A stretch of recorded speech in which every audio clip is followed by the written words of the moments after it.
One thing I did want to ask you about, Abel, is there's one more belt that you guys don't have, the WBO. Is that the ultimate goal, to get all the belts, or what is the ultimate goal for Gennady at this point?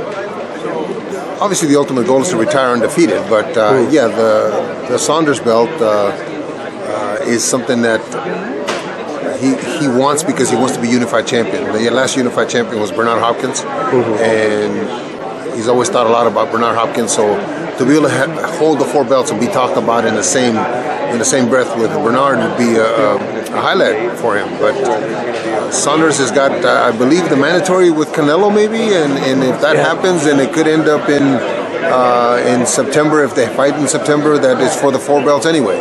So we're concentrating on Jacobs, but yes, the 4 belts are very important.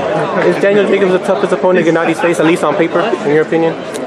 Today, yes. I would say when he fought Pirog, he wasn't the fighter that he is today. But I think, yes, I think that he's spectacular knockout of Peter Quillen and demolition of Sergio Mora this last fight. It shows that he believes he belongs up there. So, yeah, I think he's the toughest opponent today. A lot of people, I talk to them about Gennady all the time, and they always tell me that in order for him to be great, he has to move up. Some even have him moving up all the way to 175 to face Kovalev. What do you feel about that? And is there even anything there at the higher weights for Gennady at this point? Well, my question to those people that really haven't got a vested interest and haven't got a clue about what they're talking about because they've never been in the ring, for one, or now that social media is able to promote things like they do, has there ever been in the history of boxing somebody that has dominated a division like Golovkin is dominating? I'm not saying winning, I'm talking about dominating a division like Golovkin is dominating right now. Nobody. The great Hagler didn't do that. The great Ray Leonard didn't do that. Not only is he beating these guys, he's destroying them.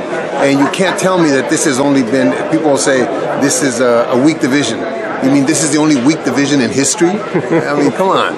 No, so he is dominating a division like nobody else has. If he happens to break Bernard Hopkins' defense record, which is 20, and he happens to break it with 20 knockouts or 21 knockouts, that's something that's never been done. So I say to those people, they need to do some research, and they need to learn about this game, and they need to learn about what it takes to be great, and look at the guys that they're talking about being great, and look at their records. I think Golovkin is doing something that's unprecedented.